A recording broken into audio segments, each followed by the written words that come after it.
नमस्कार मंडळी, आरकेस रेसिपी मराठीमध्ये तुमचं सर्वांचं स्वागत आहे। तर हा काय पदार्थ आहे? हा आहे धिरडी। तर ती कशापासून बनवली जातात किंवा कोणत्या सीझनमध्ये बनवली जातात? तर ती जातात आंब्याच्या सीझनमध्ये बनवली जातात। तर आता बऱ्यापैकी मार्केटमध्ये आंबे यायला लागलेले आहेत। थोड्याच दिवसात आंब्याचा सीझन बऱ्यापैकी सुरू होईल आणि मग हा पदार्थ बनवला नाही असं कसं बरं होईल? तर मी तुमच्यासाठी खास घेऊन आले, त्यामुळे व्हिडिओ पूर्ण पहा। तर इथे व्हिडिओला सुरुवात करूया। तर इथे साहित्य घेतलेलं आहे लसूण, जिरे व चवीपुरते मीठ। तर आता हे आपल्याला मिक्सरला बारीक करून घ्यायचं आहे। तोपर्यंत तुम्ही आरकेस रेसिपी चॅनलला जर सबस्क्राईब केलं नसेल तर करून घ्या, कारण अशाच पारंपरिक रेसिपीज तुम्हाला पाहायला भेटतील। तर इथे आपण हे सर्व जिन्नस यामध्ये घालायच्या आणि याला बारीक करून घ्यायचं। तर चला आपण याला बारीक करून घेऊया। तर इथे मी बारीक करून घेतलेलं आहे। आता यामध्ये आपल्याला पाणी घालून पुन्हा याची छान बारीक प्युरी बनवून घ्यायची आहे। तर इथे मी 1 वाटी पाणी घालून घेतलं। याला पुन्हा एकदा फिरवून प्युरी बनवून घ्यायची। तर इथे पाहू शकता एकदम बारीक असं पाणी बनवून घेतलेलं आहे, म्हणजेच प्युरी। तर अजिबात त्यामध्ये जाडसर काही ठेवायचं नाही। तर इथे हे आपण आता साईडला ठेवूया। इथे एक मी पातेलं घेतलेलं आहे। यामध्ये आपल्याला हे गव्हाचं पीठ जे आहे ते पाऊण कप गव्हाचं पीठ आहे। तर बरोबर पाऊण कप आपण इथे गव्हाचं पीठ घेतलं। तर आता याच कपाने आपल्याला ज्वारीचं जे पीठ आहे ते 2 कप घ्यायचं आहे। परफेक्ट मेजरमेंट आहे। तर इथे मी 2 कप ज्वारीचं पीठ घेते। पाहू शकता अगदी अचूक प्रमाण आहे। याच्यात तुमची धिरडी बिघडणार नाही, तुटणार नाहीत, मोडणार नाहीत, अगदी जाळीदार बनतील। तर आता बनवून घेतलेला मसाला त्यामध्ये घालून घ्यायचा। आता यामध्ये पुन्हा वरतून पाणी घालून घ्यायचं। तर इथे मी 1 कप पाणी घालून घेतलं।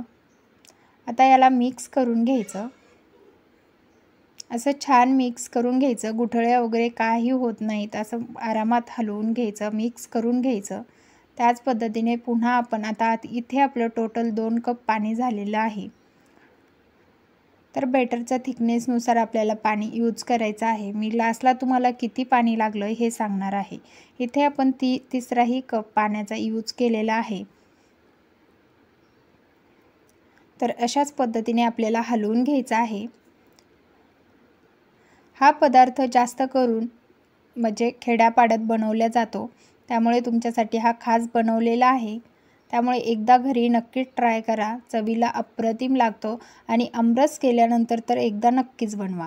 तर इथे आपण काय केलं, पुन्हा एकदा 4 कपातलंही पाणी टाकलेलं आहे, चौथाही कप घेतलेला आहे। त्यामधलंही अर्ध इथे पाणी टाकून याला पुन्हा मिक्स करून घेतलं। असं मिक्स करत राहायचं आहे, म्हणजेच तुमचे धिरडे जे आहेत ही टिप्ससुद्धा लक्षात ठेवा, कारण इथं जर तुम्ही छान हलवून घेतलं तर तुमची धिरडी एकदम जाळीदार बनतात। त्यामुळे असं हलवत राहायचं, पाणी टाकत हलवून घ्यायचं छान।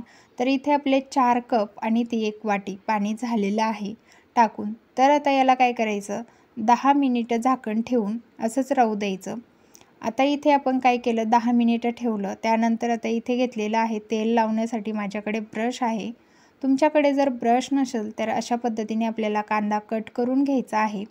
तर तुम्ही खालच्या साईडने पाहू शकता असा गोल कांदा आपण कट करून घेतलेला आहे त्या तेल लावण्यासाठी, कारण आपल्याला इथे धिरडे जास्त तेलकट बनवायची नसतात। त्यामुळे कमी तेल लावण्यासाठी असंच आपल्याला काहीतरी घ्यावं लागेल। तर इथे चला आता पाहूया, आपण पॅन ठेवलेला आहे गॅसवरती। आता इथे जर वरती पकडता आलं नाही तर त्यामध्ये तुम्ही असं काहीतरी जुगाड करू शकता, जेणेकरून तुमचा हातही भाजला जाणार नाही आणि तेलही व्यवस्थित लावलं जाईल। तर मी इथे तेल लावून घेतलं छान। तर जास्त तेल पचपच करायचं नाही, अगदी पॅन चोपडा होईल एवढंच तेल लावायचं। त्यावरती आता हे बॅटर जे आहे ते पूर्णतः हलवून घ्यायचं छान, 1-2 वेळेस असं हलवून घ्यायचं आणि नंतरच धिरडी करायला सुरुवात करायची। जर तुमचं पहिलं धिरडं मोडलं तर हरकत नाही, कारण एखादं धिरडं सुरुवातीला आपला पॅन जो आहे तो व्यवस्थित तापलेला नसतो किंवा त्याला तेलही व्यवस्थित चोपडं झालेलं नसतं। त्यामुळे एखादं मोडू द्यायचं, लगेच अंदाज बांधायचा नाही की आपल्याला ते बॅटर बनवणं जमलं नाही किंवा काहीतरी चुकलं, असं काही नाही। एखादं मोडतं, इथे मोडलेलं नाही पण तुमच्याकडून मोडू शकतं। त्यामुळे अजिबात काळजी न करता तवा क्लीन करून दुसरं टाकून घ्यायचं। तर इथे आता 2 मिनटं आपण झाकण ठेवून याला छान असं शेकवून घेणार आहोत. तर इथे आपण 2 मिनटं झाकण ठेवलं होतं. छान अशी एक बाजू आपली शेकलेली आहे, म्हणजे मस्त भाजले गेलेली आहे. तर आता याला आपण काढून घेऊया. सर्वात पहिले याच्या कडा मोकळ्या करून घ्यायच्या, कारण आपलं पहिलंच धिरडं आहे, त्यामुळे ते पॅनला थोडंसं चिकटतं. पाहू शकता तर इझिली लगेच उलटल्या गेलं. तर याला इकडनं थोडंसं भाजून घ्यायचं. अगदीच तेल टाकायचं नाही, तर नाही टाकलं तरी चालतं. आणि याला आता थोडंसं भाजून घेतलं. पाहू शकता तुम्ही, अगदीच थोडंसं, जास्त भाजायचं नाही. काढून घ्यायचं. पुन्हा पॅनला तेल लावून मी आता आणखीन एक धिरडं बनवून घेत आहे. तर तुम्ही पाहू शकता अगदी थोडंसं तेलाने पॅनला चोपडं करून घेतलं. पुन्हा आता अशाच पद्धतीने धिरडं टाकताना थोडंसं जे आहे ते ग्लास असा हे करून टाकायचं आहे. काहीही तुमचं भांडं असेल, तुम्ही डायरेक्ट जर वतलं तरी तुमचं धिरडं जाळीदार बनणार नाही, ही गोष्ट लक्षात घ्यायची आहे. तर इथे हे धिरडं थोडंसं थंड झालं की याची घडी मारून ठेवायची, नाहीतर तुमचं धिरडं सॉफ्ट आणि मऊ राहणार नाही, ते पूर्ण कडक होऊन जाईल. त्यामुळे अशा पद्धतीने त्याला घडी करून झाकून ठेवायचं आहे. थंड होईपर्यंत आपल्याला धिरडी एकावर एक ठेवायची नाही, नाहीतर तुमची पूर्ण धिरडी चिकटली जातील. त्यामुळे असे सुट्टे सुट्टे ठेवूनच मग थंड झाल्यानंतर त्याला घडी घालून झाकवून ठेवायचं आहे. तर इथे आपलं दुसरंही धिरडं छान शेकलेलं आहे, तुम्ही पाहू शकता. यालाही थोडंसं आता शेकवून घ्यायचं आहे या बाजूने. या बाजूला थोडंसं शेकलं की काढून घ्यायचं. तर पाहू शकता तुम्ही, अशा पद्धतीने आपण साईडला त्याला थंड होईपर्यंत ठेवायचं. पुन्हा त्याची घडी करून घ्यायची. तर आता याच पद्धतीने मी भरपूर सारे धिरडी बनवणार आहे, पण तुम्हाला दाखवण्यापुरती बनवलेली आहेत. तर तुम्ही पाहू शकता अगदी मऊ लुसलुशीत आणि हाताला सुद्धा चिटकत नाही अशी आपली धिरडी तयार झालेली आहे, तुम्ही पाहू शकता. तर अगदी अचूक प्रमाण आहे, त्यामुळे या प्रमाणाने तुम्ही पिठं घेऊन नक्कीच करू शकता. तुमची अजिबात धिरडी चुकणार नाहीत, अगदी खात्रीने सांगते. तर इथे सध्याला आमरस नाही, तर मी घेतलेलं आहे गुळाचं पाणी, म्हणजे गुळवणी, आणि त्याचबरोबर घेतलेली आहे चटणी. जर तुमच्याकडे आंबे आले असतील तर तुम्ही नक्कीच आंब्याचा रस करून घेऊ शकता, किंवा तुम्ही आंबे आल्यानंतर हा पदार्थ बनवा, खूप टेस्टी लागतो.